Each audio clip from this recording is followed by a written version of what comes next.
मराठी भाषा सप्ताह साजरा करतोय।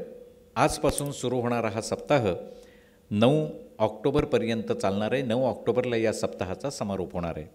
या सप्ताहाच्या निमित्तानं आपल्या ठाणे महानगरपालिकेच्या शाळांमध्ये विविध स्पर्धांचं आयोजन करण्यात आलं आहे। याच सभागृहामध्ये 8 आणि 9 ऑक्टोबरला ग्रंथ प्रदर्शनही असणार आहे। त्यामुळे आपण त्या प्रदर्शनाला अवश्य भेट द्या। काही पुस्तकांची जरूर खरेदी करा, जेणेकरून तुम्ही तर ती वाचालच, परंतु तुमच्या घरात असणारी पुढची पिढी जी आहे तीही ती पुस्तकं वाचेल आणि त्यामधून आपल्या मराठी भाषेचं संवर्धन होण्यासाठी आपला हातभार लागेल। आपल्याकडे जे जे आहे ते टिकावं असं नेहमीच आपल्याला वाटतं आणि नुसतं टिकावं असं नाही, तर ते पुढच्या पिढीच्या कामाला यावं असा आपला नेहमीच आग्रह असतो। आपण भौतिक गोष्टींबद्दल या बाबतीत फार जागरूक असतो, म्हणजे घरात खरेदी केलेलं सोनं आपल्या मुलाला किंवा मुलीला कसं चांगल्या पद्धतीने हँडओव्हर करता येईल, हस्तांतरित करता येईल याचा आपण विचार करतो। मग त्याचा चांगला दागिना बनवतो। मग कधी आपली मुलगी लग्नाला येते तेव्हा तिच्यासाठी मंगळसूत्र बनवणं असो, चेन बनवणं असो, कुडी बनवणं असो किंवा अन्य दागिने, ते आपण तिला देतो, म्हणजे हस्तांतरित करतो, आपल्याकडचा ठेवा आपल्या मुलाला देतो। तसंच आपली भाषा हा सुद्धा आपला ठेवा आहे। डॉक्टर महेश केळुस्कर यांचं इथे आगमन झालं आहे। आपण जोरदार टाळ्या वाजवून त्यांचं स्वागत करूया। हा ठेवा पुढच्या पिढीकडे अत्यंत सक्षमपणे आणि अलंकृत होऊन हस्तांतरित व्हावा, यासाठीच आपण ही पुस्तक खरेदी करायची आहे आणि आपल्या पुढच्या पिढीला वाचनाची आवड निर्माण करण्यासाठी आधी आपण वाचायला लागा। आपण सध्या व्हॉट्सअपच्या दुनियेमध्ये वावरणारे आहोत। व्हॉट्सअपवरती एक व्हिडिओ मधल्या काळात आला होता, आपल्यापैकी बऱ्याच जणांनी तो पाहिलाही असेल, की आईवडील दोघेही पुस्तक वाचत बसलेत आणि थोडा वेळ मोबाईलवर खेळणारा मुलगा 2 वेळा आईवडिलांकडे पाहतो, ते पुस्तकात मशगूल झालेले पाहून आपल्या हातातला मोबाईल खाली ठेवतो, पटकन उठतो, कपाट उघडतो, कपाटातलं एक पुस्तक काढतो आणि स्वतः आईवडिलांच्या मधोमध पुन्हा बसतो आणि पुन्हा पुस्तक वाचू लागतो। संस्कार हा न सांगता कृतीतून अशा पद्धतीने आपल्याला करता येतो आणि म्हणूनच हा वाचनाचा संस्कार, विशेषतः आपल्या मराठी भाषेचा संस्कार आपल्या पुढच्या पिढीवर व्हावा, हाच असे सप्ताह साजरा करण्यामागचा एक महत्त्वाचा हेतू असतो आणि तो हेतू सफल व्हावा यासाठीच आपण हा सप्ताह साजरा करतो आहे। आणि म्हणून तुमची, आमची, सर्वांचीच ही जबाबदारी आहे की हा सप्ताह केवळ साजरा करण्यापुरता न राहता यातलं अभिजात मराठी भाषेचं अभिजातपण काय आहे, आपण सगळेच सुंदर आहोत की नाही? आपल्यापैकी कोणाला असं वाटतं की मी सुंदर नाही? मी म्हणजे स्वतःबद्दल असं कोणी आहे? त्याने हात वर करा की मी सुंदर नाही, असं कोणाला वाटतं? मग स्वतःबद्दल एवढा जर विश्वास आहे तर ज्ञानेश्वर माऊलींच्याही आधीपासून चालत आलेली ही भाषा सुंदर आहे असं आपण ठामपणे का म्हणत नाही? आणि मग सुंदरतेचा वारसा हस्तांतरित करणं ही आपली जबाबदारी आहे। म्हणूनच आपण हा सप्ताह साजरा करतो आहे। आपले ठाणे महानगरपालिकेचे उपायुक्त सन्माननीय उमेश बिरारी सर यांचंही इथं आगमन झालेलं आहे। उपस्थित दोन्ही मान्यवरांसाठी एकदा जोरदार टाळ्या वाजवूया आणि आपण आपल्या आजच्या अभिजात मराठी भाषा सप्ताहाच्या शुभारंभ समारंभाला प्रारंभ करूया। आपल्या महाराष्ट्राचं आराध्य दैवत, ज्यांनी खऱ्या अर्थानं भाषा संवर्धनासाठीही योगदान दिलं, केवळ स्वराज्य आणि सुराज्य निर्माण करून ते थांबले नाहीत, तर भाषा जिवंत राहिली तर माणसं, संस्कृती जिवंत राहील आणि स्वराज्य टिकेल, हा विश्वास ज्यांनी आपल्यामध्ये रुजवला ते छत्रपती शिवाजी महाराज यांना वंदन करून आणि दीपप्रज्वलनानं आपण आजच्या कार्यक्रमाचा प्रारंभ करूया। आजच्या कार्यक्रमाचे प्रमुख व्याख्याते आणि प्रमुख पाहुणे तसंच आजच्या या सप्ताहाचे उद्घाटक डॉक्टर महेश केळुस्कर यांना विनंती आहे, आपण छत्रपती शिवाजी महाराजांच्या प्रतिमेला पुष्पहार अर्पण करावा आणि सन्माननीय माहिती आणि जनसंपर्क अधिकारी रवींद्र मांजरेकर सर, त्याचबरोबर उपमाहिती आणि जनसंपर्क अधिकारी प्राच्यताई डिंगणकर यांना विनंती आहे, आपण दीपप्रज्वलनामध्ये सहभागी व्हावं।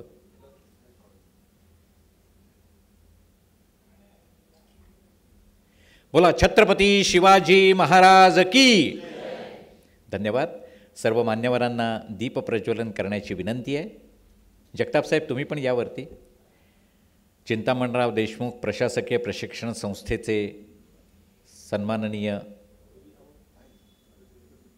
जगताप सर सुद्धा या ठिकाणी उपस्थित आहेत, त्यांचंही स्वागत।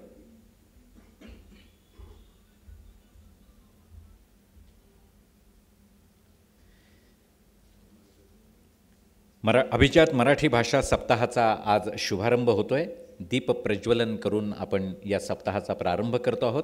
आजपासून सुरू होणारा हा सप्ताह 9 ऑक्टोबरपर्यंत आपण विविध कार्यक्रमांनी साजरा करणार आहोत, जेणेकरून आपल्या भाषेचं, मराठी भाषेचं अभिजातपण टिकवणं हे आपलं ध्येय आणि उद्दिष्ट आहे. त्या अनुषंगानं या सप्ताहाचं आयोजन करण्यात आलं आहे. सर्व मान्यवरांचे धन्यवाद. त्यांना विनंती आहे, कृपया आपण आसनस्थ व्हावं. या सप्ताहाचा शुभारंभ होतोय ते डॉक्टर महेश केळुस्कर सर आज इथं उपस्थित आहेत. त्यांचं मनःपूर्वक स्वागत.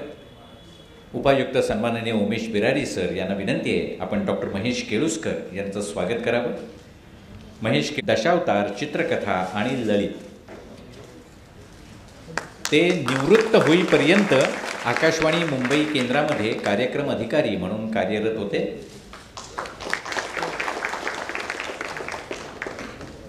त्याचबरोबर कोकण मराठी साहित्य परिषदेसाठी ते अध्यक्ष म्हणूनही कार्यरत राहिलेले आहेत. कादंबरी, कविता संग्रह आणि अन्य ललित समीक्षात्मक लेखांचं लिखाण त्यांनी केलेलं आहे. 1997 साली आलेल्या झिंझिनाट या कवितेने त्यांना खरी ओळख करून दिली. पण खरं तर कविता संग्रहाची सुरुवात म्हणजे प्रकाशित होण्याची ही 96 पासूनच झाली होती आणि आज तागायत त्यांचा हात लिहिता राहिलेला आहे.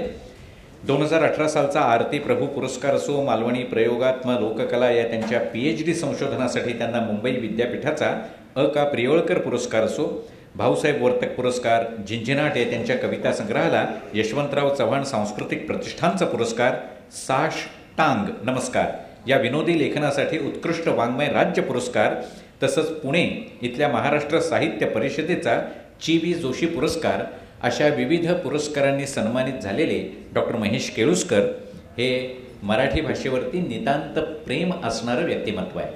मंगेश पाडगावकर यांचा त्यांना अत्यंत जवळचा आणि खूप काळाचा सहवास लाभलेला आहे. आपल्याला हे माहीत असेलच की कविवर्य मंगेश पाडगावकर हे सुद्धा आकाशवाणीमध्ये कार्यरत होते. त्यामुळं आकाशवाणीतल्या कामाचा वारसाही त्यांना त्यांच्याकडून प्राप्त झाला, कवितेचा तर झालाच, आणि त्यांच्याकडे पाहिल्यानंतर तुम्हालाही मंगेश पाडगावकरांची आठवण येईल असा देहबोलीचा वारसासुद्धा त्यांनी पाडगावकरांकडून घेतलेला आहे. त्यामुळं मराठी भाषेवर नितांत प्रेम असणारे आणि मराठीमध्ये अधिकाधिक लेखन करत, केवळ एकाच पद्धतीचं नाही, काव्य या विषयापुरतं मर्यादित नाही, तर सर्वांगीण लेखन करत आपणा सर्वांपर्यंत पोहोचलेले डॉक्टर महेश केळुस्कर आज प्रमुख व्याख्याते म्हणून आज या ठिकाणी उपस्थित आहेत. या सप्ताहाच्या समारंभ प्रसंगी आपले उपायुक्त सन्माननीय उमेश बिरारी सर यांना विनंती आहे, आपण प्रास्ताविकपर मनोगत व्यक्त करावं. नमस्कार. आज आपण या ठिकाणी अभिजात मराठी भाषा दिन आणि सप्ताह सुरू करण्यासाठी जमलेलो आहोत. आपल्याला माहीत आहे की मागच्या वर्षी दिनांक 3 ऑक्टोबर 2024 रोजी मराठी भाषेला केंद्र शासनाने अभिजात मराठी म्हणजे अभिजात भाषेचा दर्जा दिला. अभिजात भाषा म्हणजे सुमारे 2500 वर्षांची परंपरा आपल्या भाषेला लाभलेली आहे. 2500 वर्षापासून, त्याच्याही कदाचित आधीपासून मराठी भाषा बोलली जाते आणि ती मराठी भाषा टिकली पाहिजे, तिचं संवर्धन झालं पाहिजे. कारण आता आपण अलीकडे बघतो आपली मुलं किंवा नंतरची जी पिढी शिकणारी पिढी जी आहे, या लोकांनी जवळजवळ मराठीची कास सोडलेली आहे. आपण सोशल मीडियावर वेगवेगळ्या प्रकारचे मेसेज वगैरे करताना देखील बघा की मराठी लिहायचं आहे, परंतु ते सर्व त्याच्यासाठी लिपी वापरली जाते, ती इंग्रजी वापरली जाते. म्हणजे मला MLA अशा पद्धतीने टाईप करून, म्हणजे मराठी आता आठवलं म्हणून सांगतो, आम्ही मध्ये एका कळवा हॉस्पिटलला काही मुलांवर रेस्टिकेशनची कारवाई केली. रेस्टिकेट करण्यापूर्वी त्यांची एक चौकशी केली जाते. त्या चौकशीमध्ये त्या सगळ्यांचे जबाब त्यांनाच लिहायला सांगितले की तुम्हाला काय वाटतं ते लिहून तुम्ही सबमिट करा. तर जवळजवळ 18 मुलं होते, 18च्या 18 कागद इंग्लिश आले आणि ते वाचायला घेतले तेव्हा एक कळलं की एका मुलाचा कागद लिपी इंग्रजी आहे पण भाषा सगळी मराठी आहे. तर इतकं विदारक चित्र आपल्या मराठी भाषेच्या संदर्भात उभं राहिलेलं आहे आणि तुमची माझी सगळ्यांची जबाबदारी आहे की आपण मराठी भाषा जपली तरच तिचं संवर्धन होणार आहे आणि ती टिकणार आहे. कुठलीही भाषा जपण्यासाठी तिचा वापर होणं, कुठलीही वस्तू जपण्यासाठी तिचा वापर होणं हे महत्त्वाचं असतं. आणि तो वापर आपण सतत केला. आता आपण म्हणतो मुंबईमध्ये वगैरे की बंबई हिंदी जन्माला आली, हिंदीच बोलायला लागतं वगैरे. तर ही जी आपण आणि आता अलीकडे आंदोलनही बघतो की मराठीत बोललं पाहिजे, मराठीत बोललं दे फटके. तर हे जे आहे ना, असं करून मराठी नावारूपाला येईल किंवा मराठी वापरली जाईल असं मला तरी वाटत नाही. हे माझं वैयक्तिक मत मी या ठिकाणी व्यक्त करतोय. आपला मराठी माणूस काय करतो, चूक करतो, जी चूक करतो नेहमी करतो, ही चूक माझ्याकडूनही अनेक वेळा झालेली आहे. आपण काय करतो की आपल्या समोर जर एखाद्या वेगळ्या भाषेचा माणूस आला, म्हणजे तो हिंदी भाषिकच असला पाहिजे असं नाही, अदर भाषा कुठल्याही भाषेतला आला, तर आपण जी वेगवेगळ्या प्रकारचे मूवी आणि पिक्चर लहानपणापासून बघत आलो, तिथून जी काही हिंदी आपल्यापर्यंत पोहोचलेली आहे, त्याच्यातले थोडे शब्द घेऊन आपण त्या माणसाची फजिती व्हायला नको. तो आपल्याशी मराठी बोलताना असा नसता, असं तसा असता, असं काहीतरी बोलायला लागला, आपण ओळखतो कारण याला मराठी येत नाही, याला मराठी बोलायला प्रॉब्लेम होतोय, मग आपण आपली हिंदी चालू करतो. हाँ, कल सुबह जो तुमने भैया दूध दिया वो लगेच नाशा, अरे तुमने भांडा नहीं घाशा तो इसलिए वो नाशा. तर अशा पद्धतीची आपली हिंदी सुरू होते. आणि ही मुंबई जेव्हा केव्हा अस्तित्वात आली, ती कोणत्या तरी राजाने कोणाला तरी ते भेट दिलं, त्याच्यानंतर मग ते इंग्रजांकडून मग कुणाकडे आलं, हा सगळा इतिहास सोडा. पण मुंबई ज्या वेळेला अस्तित्वात आली आणि ज्या वेळेला हे उत्तर भारतीय लोक वगैरे तिथे दुधाचा पुरवठा करण्यासाठी, चाऱ्याचा पुरवठा करण्यासाठी, वेगवेगळे कामं करण्यासाठी तिथे जमत गेले, ते येत गेले, तर त्या येणाऱ्या लोकांशी जर आपल्या मराठी माणसाने मराठीतच संवाद ठेवला असता तर ही बंबई हिंदी जन्मालाच आली नसते, असं माझं पुन्हा वैयक्तिक मत आहे. हे आपण त्यांच्या पद्धतीने बोलायला गेलो, अरे नाही आपण कुठे कमी आहोत, हिंदी बोललं पाहिजे, आपण त्याच्याशी हिंदीच बोललं पाहिजे, आणि ह्या चक्करमध्ये ही आपली मराठी बाजूला पडत गेली. मी सुद्धा हा वैयक्तिक अनुभव घेतलेला आहे. कुठे कुठे आता नोकरीच्या निमित्ताने, खास करून मुंबईत ज्या वेळेला होतो मी, तर मुंबईत बरेचसे सर माझ्याकडे जो एरिया होता तो सगळा क्रीम एरिया जो म्हणतो आपण, बांद्रा वेस्ट, तिथं सगळ्यात जास्त सेलिब्रिटीज वगैरे त्या एरियामध्ये राहतात वगैरे. तिथल्या काही लोकांना ते हिंदी पण येत नाही, इंग्रजीच शिवीगाळ करतात. म्हणजे माझ्याकडे केसेस चालायच्या, केसेसमध्ये शिवीगाळ सुद्धा इंग्लिशमध्ये, संताप सुद्धा इंग्लिशमध्ये, रडणं पण इंग्लिशमध्ये, म्हणजे काही दुसरी भाषाच येत नाही त्या लोकांना. मग अशा वेळेला आपण इंग्लिश बोलायला सुरुवात करायची, समोरच्याला मराठी येत नाही म्हणून आपण हिंदी बोलायला सुरुवात करायची. हा प्रकार माझ्याकडून देखील झालेला आहे. आणि याच्या मागची भावना मी शोधण्याचा प्रयत्न केला, तर ती कोणती भावना असते, अरे याला मराठी येत नाही मग आपण हिंदी बोलू, याची फजिती नको. आपण काय विचार करतो, याची फजिती नको. आता 2 महिन्या मागच्या म्हणजे 1.5 महिना झाला, मी माझ्या मुलाचं ॲडमिशन कर्नूल आंध्र प्रदेशमध्ये झालं. तर त्यानिमित्ताने तिकडे हैदराबादहून कर्नूल वगैरे आम्ही गेलो. कोणीही हिंदी बोलायला तयार नाही. एक तर इंग्रजीत बोला, एक तर मग त्यांच्या भाषेत बोला. त्यांची भाषा आपल्याला अजून म्हणजे येणं शक्यच नाही. मग इंग्रजीत काय असेल, म्हणजे अगदी रिक्षा ड्रायव्हर असेल किंवा गाडी हायर केली होती, गाडीचा ड्रायव्हर वगैरे असेल, त्यांची भाषा एक तर इंग्रजी भाषा. इंग्रजीत पण त्यांना खूप काही येतं अशातला भाग नाही, त्यांच्याकडे मोजकेच शब्द आहेत, तेवढेच ते बोलतात, ते सवयीने आलेले शब्द आहेत. त्यांच्याच भाषेचा त्यांचा सगळा व्यवहार आहे. त्याच्यामुळे ह्या भाषा आता, आणि जगातली मला कदाचित चुकीचं असेल, जगातली सगळ्यात जुनी भाषा कोणती आहे, कोणती भाषा आहे सगळ्यात जुनी? संस्कृत नाही आहे, तामिळ भाषा सगळ्यात जुनी आहे. संस्कृतच्याही आधी तामिळ भाषा होती. म्हणजे बघा आपल्याचकडे येते जगातली सगळ्यात जुनी भाषा आपल्याकडे आहे. म्हणजे भाषा ज्या वेळेला आधी मानवाचं उत्क्रांती होत जेव्हा माणूस तयार झाला, त्यावेळेला त्याने जे काही बोलायला सुरुवात केली असेल ते कदाचित तामिळमध्ये बोलायला सुरुवात केली असेल. त्याच्यामुळे ती एवढी जुनी परंपरा आपल्याकडे आहे. तर हा जो सप्ताह आहे, या सप्ताहाच्या निमित्ताने आपल्याकडे वेगवेगळे कार्यक्रम आपण आयोजित केलेले आहेत. मराठी भाषेचं प्रेम व्यक्त करण्याची सुवर्ण संधी आहे. यामध्ये आता वक्तृत्व स्पर्धा आपण घेणार आहोत, निबंधाची स्पर्धा आहे, प्रश्नमंजुषेची स्पर्धा आपण घेणार आहोत, कविता वाचनाची देखील स्पर्धा या ठिकाणी असणार आहे. आपण या सप्ताहाच्या निमित्ताने मराठी ग्रंथांचं प्रदर्शन या ठिकाणी भरवणार आहोत. तर या प्रदर्शनासाठी आपण आवर्जून उपस्थित राहायचं आहे आणि आपल्या महिन्याच्या खर्चामधून 100-500 रुपये बाजूला काढून आपण 2-3 मराठी पुस्तकं विकत घ्यावीत आणि त्यांचं वाचन करावं, असं देखील म्हणजे आपल्याला माझी विनंती राहणार आहे. आणि हे फार महत्त्वाचं आहे. त्यानंतर आता आज आपण ह्या सप्ताहाचं जे उद्घाटन आहे, अभिजात मराठी भाषा दिवस आज साजरा करतो आहोत आणि त्या निमित्ताने आपल्याला महेश केळुसकरांचे विचार या ठिकाणी ऐकायला मिळणार आहेत. हे आपलं परम भाग्य आहे.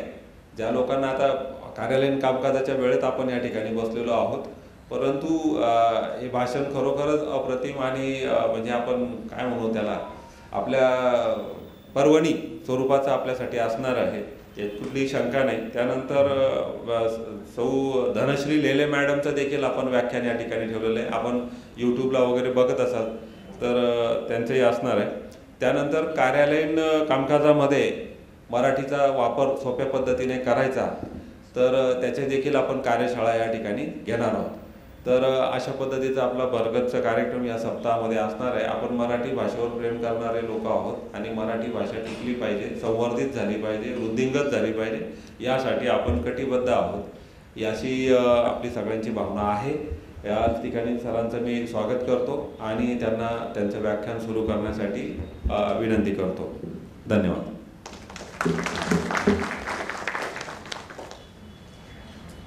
धन्यवाद बिरारी सर. आणि यानंतर आपल्याचे मुख्य व्याख्याते डॉक्टर महेश केळुस्कर सर मराठी भाषेचं अभिजातपण या विषयावर आपले विचार मांडणार आहेत. जोरदार टाळ्यांनी आपण त्यांचं स्वागत करूया.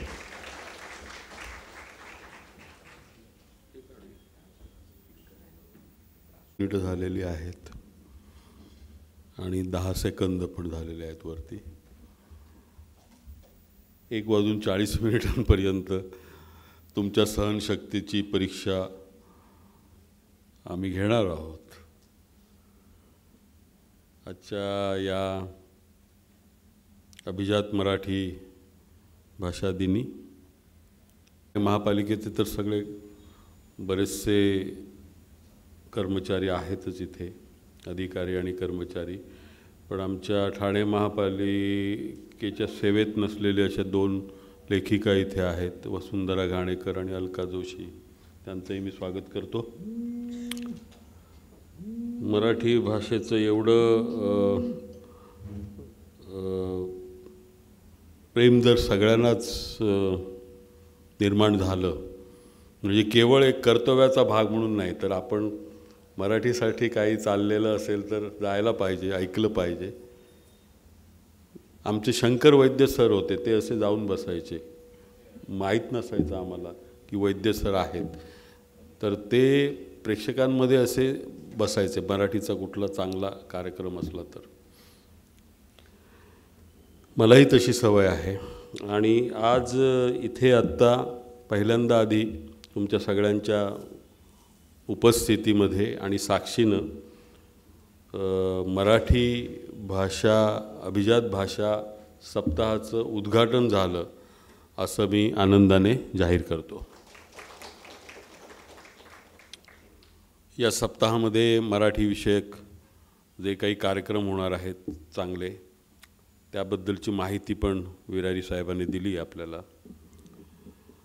आणि अशी एक चांगली व्यक्ती सुदैवाने ठाणे महापालिकेच्या जनसंपर्क विभागाचं प्रमुख पदाची धुरा सांभाळत आहेत ते, की जे सर्व कला संपन्न गुणसंपन्न आपण म्हणतो. नंतर त्यांचं हस्ताक्षरच केवळ चांगलं नाही आहे, माणसाचं हस्ताक्षर, त्याचा आतला निर्मळपणा, आतला ज्याचं हस्ताक्षर जे तुम्हाला छान सुवाच्य असतं ना, हस्ताक्षरावरून स्वभाव ओळखता येतो माणसाचा अंतरंग. जर निर्मळ नसेल तर गिचमीड असं सगळं असतं.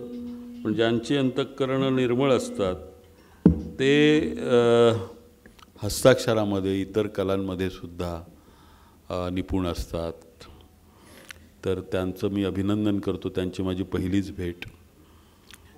आणि आजच्या या व्याख्यानाच्या निमित्तानं मला काही तुमच्यासमोर मुद्दे मांडायचे आहेत. आपण सगळे मराठी लोक आहोत, तर मराठी लोक म्हणजे काही चांगल्या गोष्टी आहेत आणि काही मराठीच्या विरोधी जाणाऱ्या गोष्टी आहेत आणि त्याला आपणच जबाबदार असतो. त्या पण आपण बोलल्या पाहिजेत या निमित्ताने. तुम्हाला माहिती आहे की ह्या मराठी भाषेचं एवढं महत्त्व आहे की, आणि महती आहे, प्राचीनता आहे. ज्ञानेश्वर माऊलींनी म्हटलं की माझा मराठीचा बोलू कवतिके परी अमृतातेही पैजा जिंके ऐसी अक्षरे रसिके मेळवीन. आता ही जी प्रतिज्ञा त्यांनी केली आणि संस्कृतमधलं ज्ञान, भगवद्गीतेचं सगळं भाष्य जे केलं त्यांनी, ते प्राकृतात आणलं त्यांनी. आणि म्हणून म्हटलं की त्यांनी की हे काही असं काही गोपनीय असं नाही आहे, हे माझ्या भाषेमध्ये माझ्या लोकांना माझ्या भाषेमध्ये कळलं पाहिजे, म्हणून त्यांनी अमृतानुभव आणि ज्ञानेश्वरीची निर्मिती केली. आणि फादर स्टीफन ज्यांनी ख्रिस्तपुराण लिहिलं, त्यांनी काय जैसी पुष्पा उपमा बघा, एक मिशनरी माणूस, ख्रिश्चन माणूस, त्याने महाराष्ट्रात येऊन मराठी सुरुवात केली आणि लिहिलं काय काव्यात्म की जैसी पुष्पा माझी पुष्प मोगरी की परिमळा माझी कस्तुरी. म्हणजे फुलात फूल कुठलं, सुगंधी फूल मोगरीचं फूल, आणि तेवढंच मोहक दिसायला आणि सुवास यायला, तशी माझी भाषा आहे मराठी. की परिमळा माझी कस्तुरी, सगळ्यात जे अनेक परिमळ असतात, सुवास असतात, त्याच्यामध्ये पण कस्तुरीचा जो परिमळ असतो तो दुर्मिळ असतो आणि अमूल्य असतो. तशी माझी भाषा आहे की परिमळा माझी कस्तुरी, तैसी भाषा माझी साजिरी मराठी. आणि मग त्यांनी खूप उपमा दिलेत की पक्ष्यांमध्ये जसा मोर असतो, याच्यामध्ये जसं अमुक असतं तमुक असतं, असंच हे सगळं त्यांनी मराठी भाषेचं वर्णन केलेलं आहे. आता तुम्ही म्हणाल की मराठी भाषेला अभिजात दर्जा, आत्ता बिरारींनी सांगितलं, मराठी भाषेला अभिजात दर्जा मिळाला म्हणजे नेमकं काय झालं? ती काय नव्हती का अभिजात भाषा? अभिजात भाषा ती मुळापासूनच आहे, तिला फक्त मान्यता मिळाली. ही एक आपण म्हणतो औपचारिक गोष्ट असते, आणि ती आवश्यक असते यासाठी की शासनाची जी धोरणं असतात त्या धोरणानुसार एखाद्या भाषेला अभिजात दर्जा मिळाला तर त्या भाषेला काय फायदा होऊ शकतो ते मी तुम्हाला सांगतो नंतर. पण ही भाषा अभिजात होती, त्याचे निकष होते. अभिजात भाषेचा दर्जा कोणाला दिला जावा हे केंद्र शासनाचे निकष होते. निकष काय होते? तर भाषा ही 2000 वर्षांहून अधिक प्राचीन पाहिजे. तर मराठी भाषा तर तुम्हाला त्यांनी सांगितलं की, आणि ती खरी गोष्ट आहे, 2500 वर्षापासून मराठी भाषा चालत आलेली आहे, एवढी ती प्राचीन आहे भाषा. बरं का. दुसरा निकष त्यांनी ठेवला होता की सलगता, मौलिकता आणि अखंडता. बरं का. हे तिन्ही भाषा मराठी भाषा पूर्ण करते. तिन्ही निकष, सलगता, मौलिकता आणि अखंडता, ही चालत आलेली आहे, पिढ्यानपिढ्या मराठी भाषा चालत आलेली आहे. त्याच्यामध्ये असं काही वाङ्मय निर्माण झालेलं आहे का की भाषेला ते एक प्रकारचं स्वयंभूषण वाटावं? तर हो, आहे. मराठी भाषेमध्ये लीळाचरित्रासारखा ग्रंथ जो महानुभाव पंथाने, चक्रधर स्वामींच्या लीळा महदंबेने लिहिल्या, तो लीळाचरित्र ग्रंथ हे मराठी भाषेचं भूषण आहे, लक्षात ठेवा. आणि दुसरा ग्रंथ म्हणजे ज्ञानेश्वरी आपण म्हणतो. बरं का. की जी मराठी भाषेला ती अमर आहेच, म्हणजे ती वर्षानुवर्ष यापुढेही अनेक वर्ष टिकून राहील. आम्ही नसू त्यावेळीसुद्धा ती मराठी भाषा असणार आहे. बरं का. आपण नव्हतो, ह्या जगात आलो नव्हतो त्यावेळीसुद्धा ती होती, आणि आपण नसू त्यावेळीसुद्धा ती असणार आहे. भाषा हे संदेशवहनाचं साधन असतंच, पण म्हणजे मूलतः त्याच्यामध्ये भाषेची संस्कृती जी असते त्या समाजाची, तो आत्मा असतो भाषेचा. आणि मराठी जी समाजाची संस्कृती आहे, आपलं सगळं जे आपल्याला ओळख जी मिळते, आपण मराठी आहोत म्हणजे काय आहोत, तर ती सलगता, अखंडता आणि मौलिकता, ते निकष पूर्ण करतात. आणि तिसरा एक निकष होता त्यांचा अभिजात दर्जा देण्याचा, की प्राचीन भाषा आणि भाषेची आधुनिक रूपं ही ह्याच्यामध्ये व्याकरणासह काही संबंध पाहिजे. तर आहेच तो संबंध. आणि हे सगळं कोणी दाखवून दिलं? 500 पानांचा अहवाल कोणी तयार केला? मराठीतले ज्येष्ठ लेखक, तुम्ही नाव ऐकलं असेल, वाचलंही असेल त्यांचं, प्राध्यापक रंगनाथ पठारे समिती. ही 2013 साली नेमण्यात आली महाराष्ट्र शासनातर्फे. त्यावेळी पृथ्वीराज चव्हाण हे मुख्यमंत्री होते महाराष्ट्राचे. त्यांच्यानंतरही खूप लोकांनी प्रयत्न केले. प्रत्येक पक्षाच्या, इथे काही पक्षीय हे नव्हतं किंवा काही हे नव्हतं, प्रत्येक जे राज्यकर्ते होते त्यांना वाटायचं की ही आपली भाषा आणि तिला अभिजात दर्जा मिळाला पाहिजे. पण काही शासनाच्या कामकाजामध्ये काही खूप टेक्निकल काही तांत्रिक गोष्टी असतात, अडचणी असतात, त्या सगळ्या दूर झाल्या आणि शेवटी आपल्याला 2024 साली 3 ऑक्टोबरला हा दर्जा मराठी भाषेला मिळाला. आणि तो 3 ऑक्टोबरला मिळाला म्हणून हा आज अभिजात भाषा दिन शासनातर्फे सगळीकडे साजरा केला जातो आणि सप्ताहसुद्धा करायचं शासनाने ठरवलं. त्याप्रमाणे महाराष्ट्रात सर्वत्र, इथेच नव्हे ठाण्यामध्ये सगळीकडे आत्ता हा अभिजात सप्ताह सुरू झालेला आहे. ज्या दिवशी तो तिथला केंद्र शासनाचा GR सामंतसाहेब घेत होते त्यावेळी मला माहीत होतं की ते आत्ता घेत आहेत तिथे, चक्क हँडओव्हर असतं ना, तर तिकडून फोन आला की सामंतसाहेबांच्या हातात आत्ता आपले मराठी भाषा मंत्री आत्ता मिळाला. आम्ही इकडे जल्लोष केला की मराठीचं आम्ही जे इतके दिवस चालवलं होतं, आम्ही चळवळी पण केल्या आणि आमची मागणी होती अभिजात भाषा आणि बोली भाषा संवर्धन समिती म्हणून आम्ही एक प्रेमानंद गजवी मराठीतले मोठे नाटककार आणि महेश केळुसकर म्हणजे मी व्यक्तिशः अशी आम्ही एक आमचीच समिती स्थापन केली. रजिस्टर वगैरे नाही, आम्हाला मराठीच करायचं होतं काम म्हणून. आणि आम्ही पण खूप पत्रबित्र गोळा केली, सगळ्या पक्षांच्या आमदारांना भेटलो, खासदारांना भेटलो, त्यांच्याकडून पत्र घेतली, ती शासनाला केंद्र शासनाला पाठवली. केवळ आम्हीच नव्हे तर महाराष्ट्र साहित्य परिषद आणि महाराष्ट्रातल्या अनेक संस्थांनी ह्या भाषेला दर्जा मिळावा अभिजात असा आग्रह धरला आणि सुदैवाने आपल्या पंतप्रधान मोदी साहेबांनी तो मान्य केला आग्रह आणि 3 ऑक्टोबर 2024 रोजी याला अभिजात दर्जा मिळाला. आता ह्याच्यामुळे काय होणार आहे, तर याच्यामुळे खूप गोष्टी होणार आहेत. म्हणजे 450 विद्यापीठं जी आहेत देशातली, त्या विद्यापीठांमध्ये मराठी भाषाच्या म्हणजे आपण म्हणू अध्ययन आणि अध्यापन करण्यासाठी निधी उपलब्ध होणार आहे. दुसरी गोष्ट, प्राचीन जे ग्रंथ आहेत त्यांचा अनुवाद, काही अनुवादाला पण पैसे लागतात. असं अनुवाद गेला आणि अनुवाद केला असं नाही होत. ते अनुवाद करणारे लोक असतात ते व्यावसायिक असतात आणि त्यांना पैसे पण दिलेच पाहिजेत ना. तर त्या अशा दुर्मिळ ग्रंथांचं, प्राचीन ग्रंथांचा मराठीमध्ये अनुवाद करण्यासाठी निधी उपलब्ध होणार आहे. दुसरी गोष्ट, मराठीसाठी एक सांस्कृतिक केंद्र आपण म्हणतो, भाषा अध्ययन केंद्र, ती मागणी आहे जुनी, ते स्थापन करता येईल. आणि शासनाच्या, महाराष्ट्र शासनाच्या सुद्धा मनामध्ये खूप योजना आहेत बरं का. माझं आता मी तुम्हाला काही गोष्टी सांगायला हरकत नाही की मराठी भाषा अभिजात दिनच आहे त्यामुळे.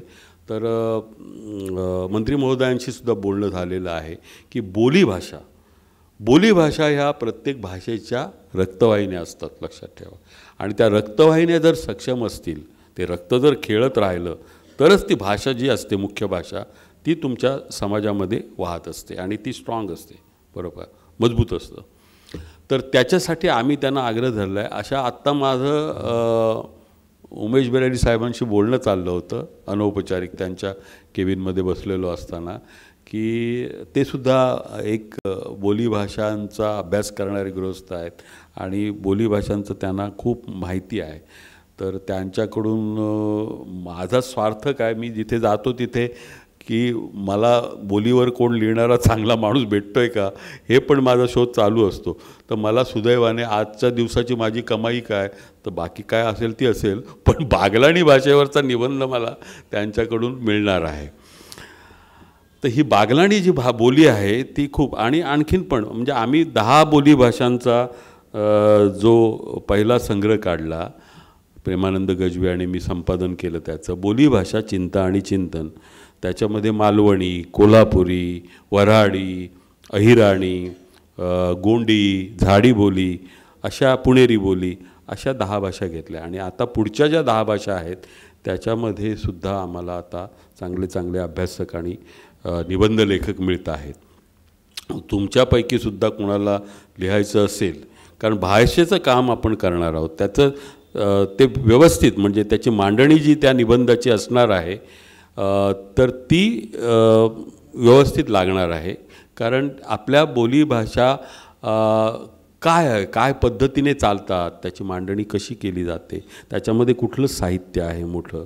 बोलीभाषांमध्ये तुम्ही आता बघत असाल पूर्वी कसं होतं माहिती आहे, तुम्हाला माहिती असेल, म्हणजे आम्ही तर वस्त्रहरणच्या आधी म्हणजे गावंढळ समजायचे मालवणी लोकांना, मुंबईतले लोक.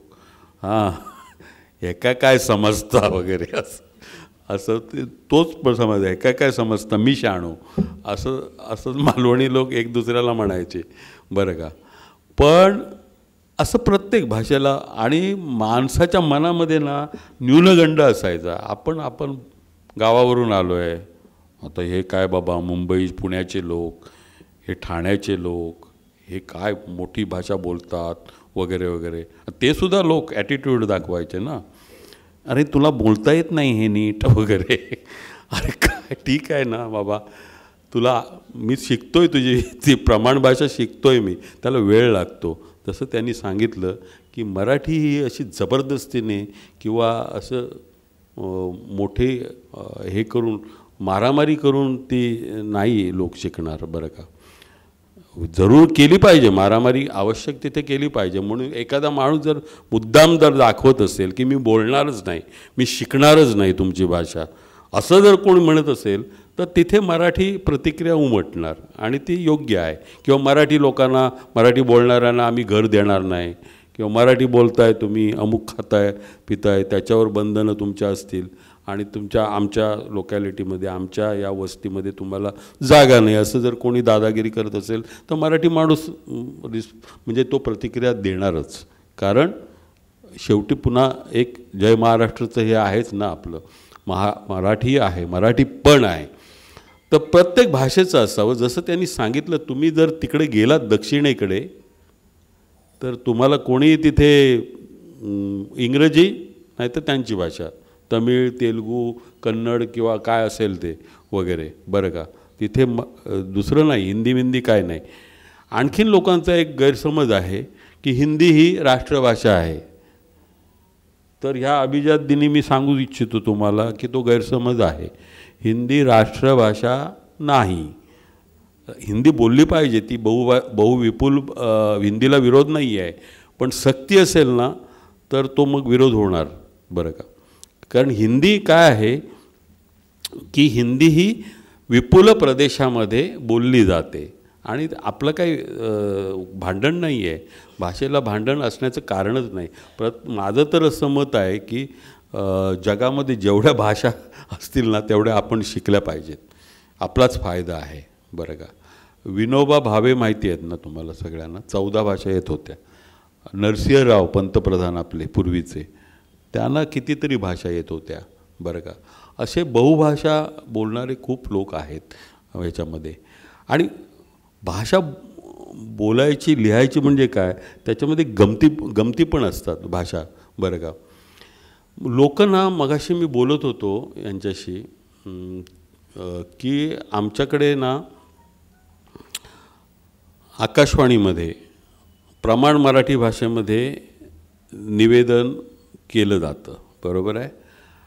याचं कारण असं की मी माझ्या बोलीत किंवा माझ्या भाषेत बोलायला लागलो, दुसरा त्याच्या भाषेत बोलायला लागला तर ते सगळ्या महाराष्ट्राला समजणार नाही.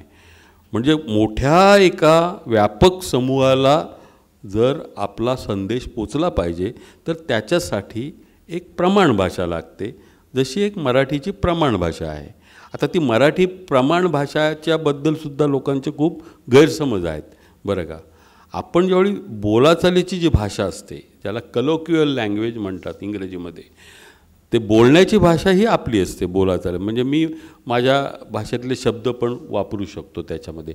पण प्रमाण भाषेमध्ये ज्यावेळी आपण एक दळणवळण म्हणजे संदेश वहन असतं जे, तर ते प्रमाण भाषेतच पाहिजे. तर आम्ही ऑडिशन घेतो स्वरचाचणी. तर एकदा MA मराठी झालेल्या एका उमेदवार मुलीनं सांगितलं की आता मी तुम्हाला मराठी वाङ्मयाचा इतिहास मी सांगते सर. तर मी म्हटलं, मला वाटलं ही ती फंबल झाली, म्हणजे तिचं काहीतरी मी म्हटलं जरा बघा ते काय लिहिलं आहे ते. तर ती मुलगी सांगते मला माहिती आहे म्हणे, पद्यामध्ये वाङ्मय म्हणतात, गद्यामध्ये वाङ्मय म्हणतात, असं तिने मला नॉलेज दिलं म्हणजे तिच्या भाषेत. मी चमकलो. म्हटलं तुमची स्वर चाचणी संपलेली आहे, तुमचा निकाल आम्हाला योग्य वेळी आम्ही कळवू तुम्हाला वगैरे, धन्यवाद असं म्हणून. हे बेसिक तुम्हाला माहिती पाहिजे ना भाषेची मोडणी. आता भव्य आणि सुंदर हे आपण जोड्या लावा. इकडे अ भागामध्ये भव्य, सुंदर वगैरे वगैरे शब्द आहेत. इकडे देखावा, मुलगी वगैरे.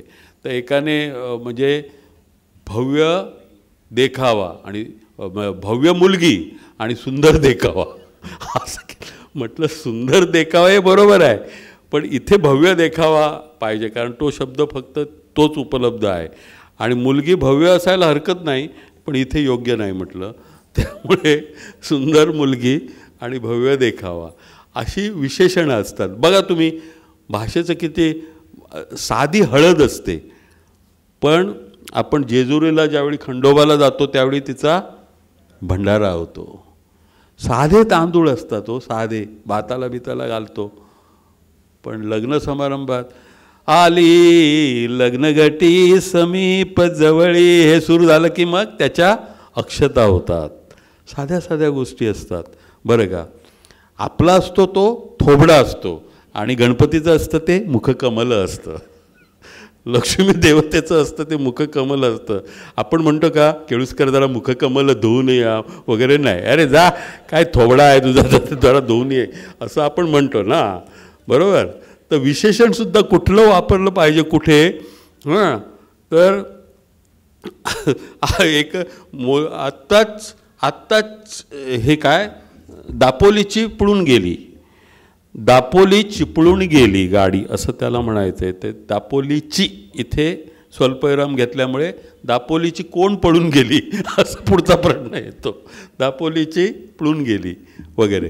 प्रश्नचिन्ह कुठे वापरायचं, उद्गारचिन्ह कुठे वापरायचं. हां, आपण असं म्हणतो ना, आहा हा काय छान देखावा आहे, आहा हा काय हे अप्रतिम वाजवत आहे हा माणूस, तबला वाजवत असेल, बासरी वाजवत असेल, क्या बात आहे, वा उस्ताद वा असं मगाशी त्यांनी आठवण काढली होती.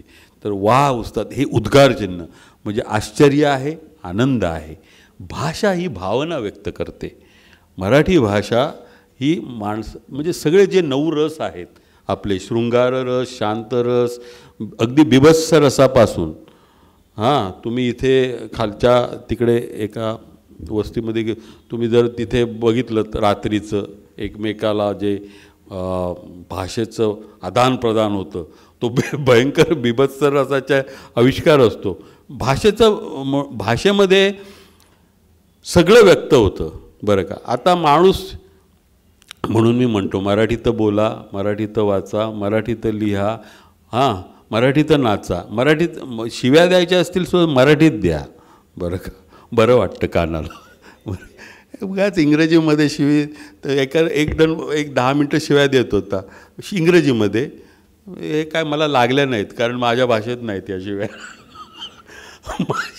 तो म्हणाला तू बडबड किती, तो काय अमुक तमुक बास्टर बिस्टर वगैरे सगळं असं काहीतरी असे एकमेकांना चाललं होतं. तर दुसरा माणूस म्हणाला, माझ्या भाषेत दिलं तर मला कळेल बरं का, ह्या तुझ्या शिव्यांचा मला काही उपयोग नाही वगैरे. तर भाषा अशी असते, भाषा तुम्हाला ट्रिगर करते. म्हणजे आपण परत इंग्रजी शब्द, भाषा तुम्हाला काय म्हणू आपण, कार्यशील करते आणि कार्यप्रवृत्त करते. तुमच्या मनातली भावना जी असते तिचा एक प्रतिसाद लागतो. मी जर बोलतो आहे, आत्तासुद्धा मी बघतो आहे की काही लोकांना माझं भाषण बरं वाटतं आहे, काही लोकांना म्हणते काय त्रास आहे यांचा, कधी संपतं आहे वगैरे असं ना. मग तुमच्या मनातली भाषा पण मी ओळखतो. त्यामुळे मला हे, कारण मी काम केलेलं आहे आणि मला काय यांना मी म्हटलं येताना मांजरेकरांना, मला समोर कोणीही नसलं तरी मी बोलतो, कितीही वेळ बोलू शकतो, कारण मी रेडिओत काम केलं आहे 36 वर्ष. मला काय समोर माणसं पाहिजे तर तसं नाही. पण तुमचा मी आदर करतो आणि तुम्ही प्रेमाने आला हे पण मला माहिती आहे. म्हणजे काही लोकांनी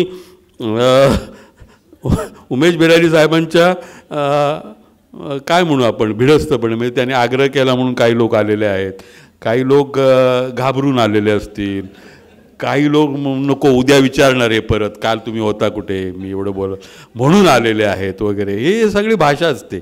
पुण्याची भाषा तुम्हाला माहिती आहे ना, म्हणजे मुंबई प्रत्येक गावाची भाषा पण वेगळी असते. मुंबईची भाषा वेगळी, अरे क्या किधर कितना टाइम तुम्हारा हम इधर वेट कर रहा है, अभी आएला है क्या तुम वगैरे, ही मुंबईची भाषा झाली वगैरे. पुण्यामध्ये तुम्ही गेलात तर 9:30 वाजता गेलात तर ते सांगणार तुम्हाला 9:35 10ची बस आहे बरं का तुम्हाला, बरं का. ही पुण्याची भाषा आहे. आत्ता काही लोकांच्या नंतर लेट लक्षात आलं, असायला हरकत नाही.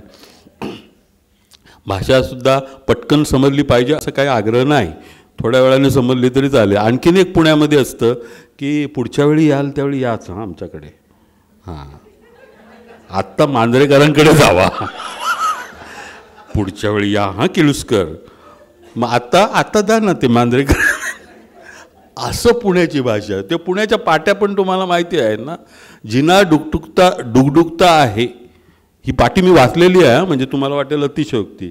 जिना डुगडुगता आहे, आमच्याकडे येणाऱ्याने स्वतःच्या जबाबदारीवर जिना चढावा. जिन्याखालीच पाटी.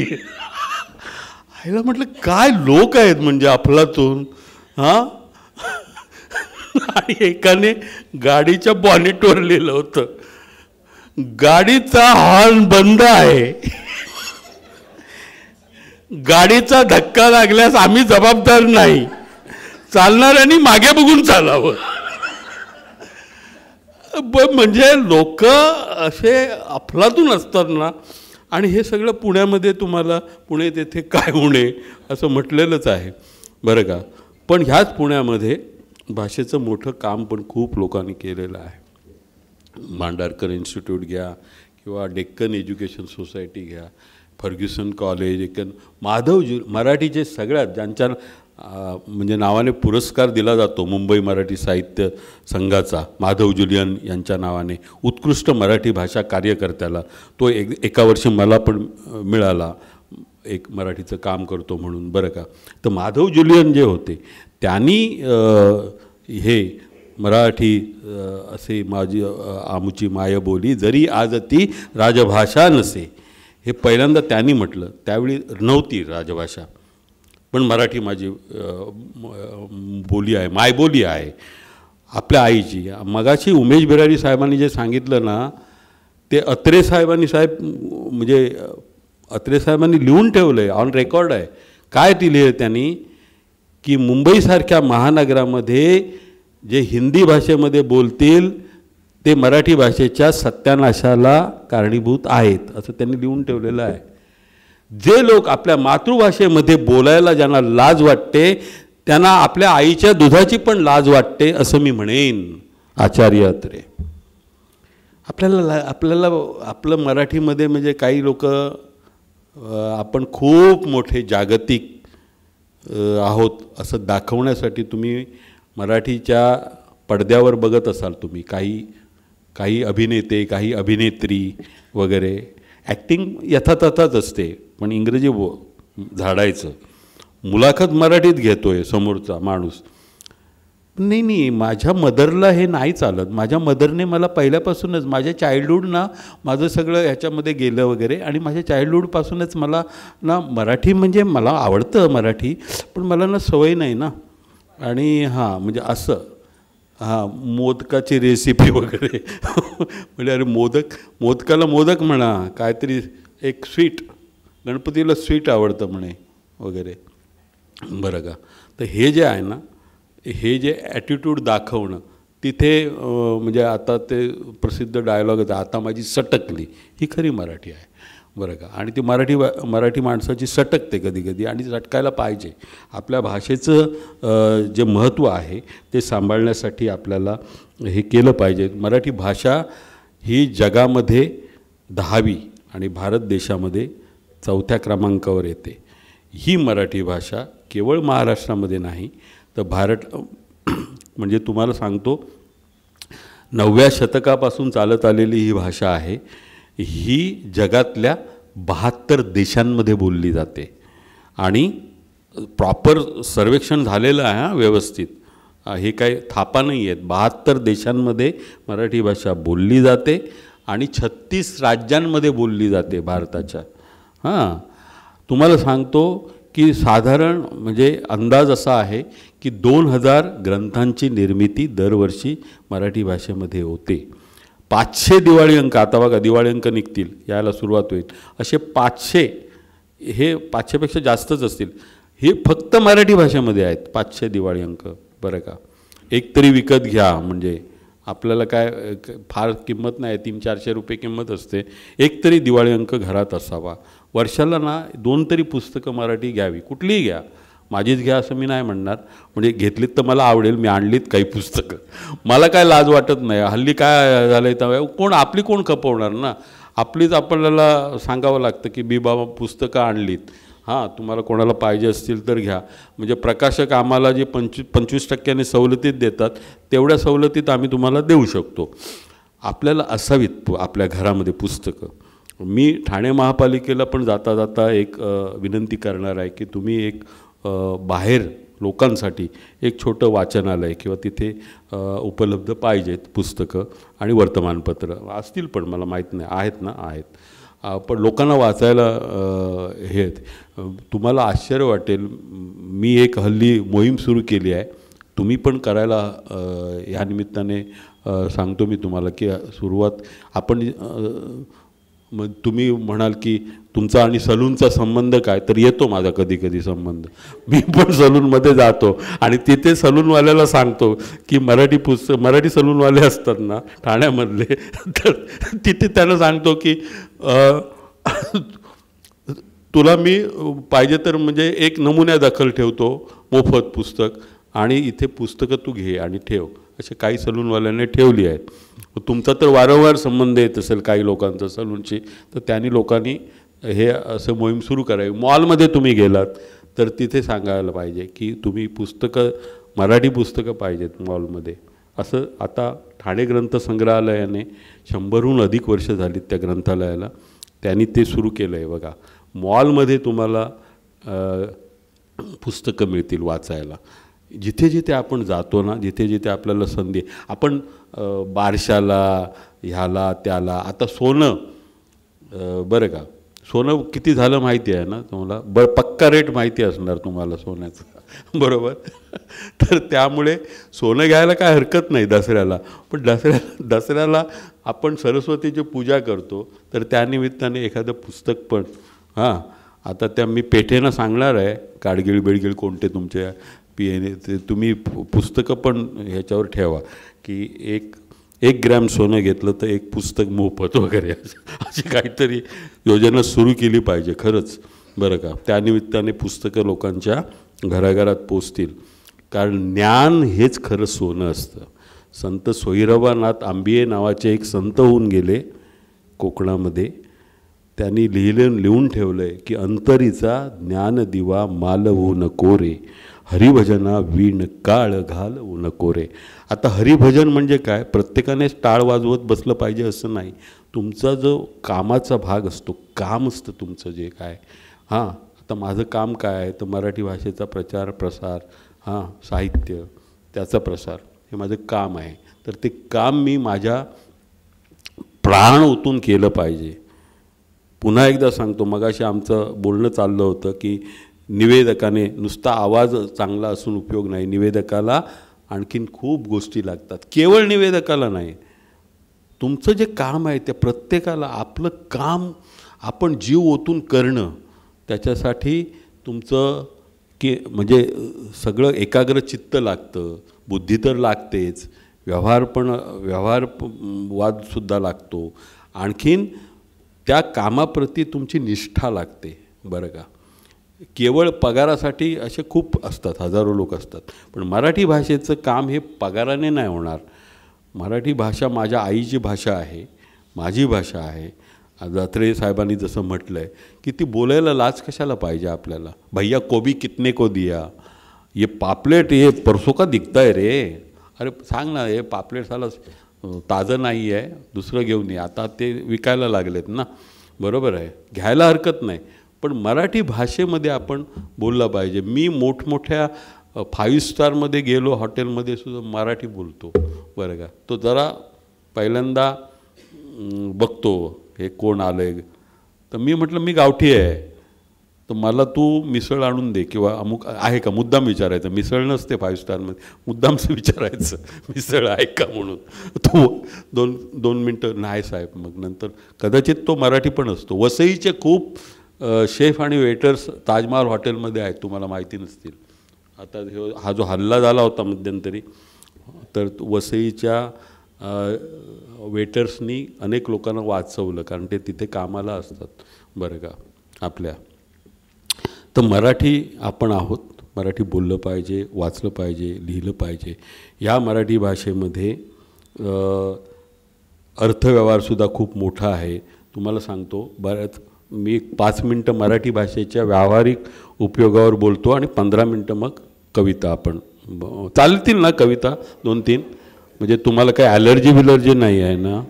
नाही, मग चौकशी केली पाहिजे, उगाच कोणतरी फिट येऊन पडेल बाबा. तर त्याच्यामध्ये काय असतं की बऱ्याच पालकांची गैरसमजूत असते की मराठी भाषेमध्ये पैसे नाही, मराठी कसलं काय वगैरे.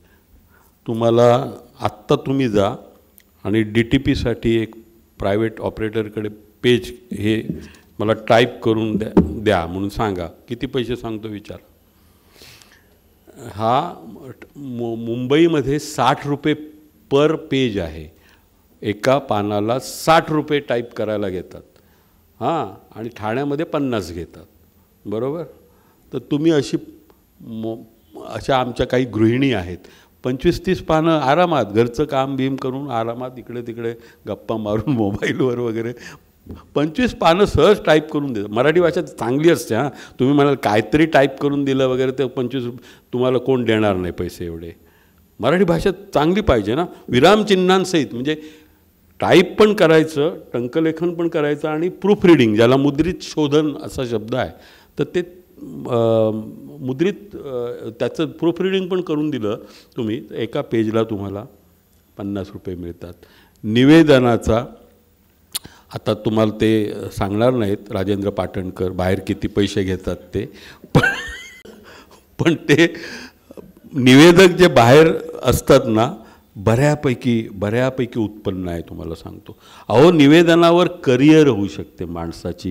ह्याचं जिथं जागतं उदाहरण म्हणजे 3 माणसं खरं म्हणजे. एक आमचे मित्र प्रदीप भिडे, जे आता नाहीत.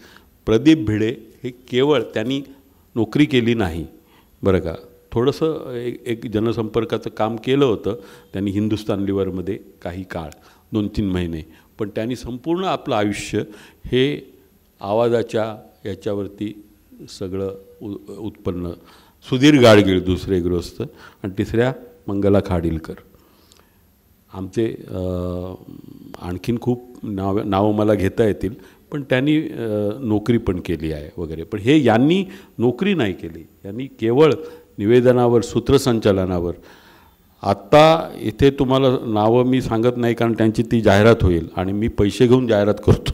त्यामुळे आमचे काही शिष्य आहेत बरं का, ते बाहेर कार्यक्रम करतात. एकीनं तर कंपनी स्थापन केली आपली, तिचा नवरा, तिचा मुलगा यांनी एक कंपनी स्थापन करून त्याच्यावरती महिन्याचं उत्पन्न 1.5-2 लाख रुपये आहे. आरामशीर 2 लाख रुपये आरामशीर बरं का महिन्याला, सगळं संयोजन करून, हे करून ते करून वगैरे. तर याच्यामध्ये मराठी चांगलं पाहिजे, अट आहे. तुम्ही कसंही मराठी बोलून, लिहून, वाचून वगैरे, म्हणजे भव्य मुलगी आणि सुंदर देखावा असं करून नाही चालणार. तर ते प्रॉपर हे पाहिजे. अशा पद्धतीच्या याला खूप मागणी आहे. तेव्हा मराठीत लिहूया, मराठीत वाचूया, मराठीत बोलूया आणि आपल्या मुलांना 10वीपर्यंत तरी मराठी माध्यमातूनच शिकवावं. माझा मुलगा 10वीपर्यंत मराठीत शिकला म्हणून मला सांगण्याचा हा हक्क आहे. आणि काही वाईट होत नाही मराठीत शिकून बरं का. 10वीपर्यंत मातृभाषेतूनच शिक्षण पाहिजे आणि त्याचा तुम्हाला फायदा होईल. पुढे तुम्ही मजबूत व्हाल. म्हणजे तुमचा मुलगा मुलगी कोण जे असेल पाल्य, ते अतिशय कणखर होतील बघा. कारण काय आहे की आईच्या दुधातून जे पोषण मिळतं किंवा मातृभाषेतून जे पोषण मिळतं ते पोषण आणि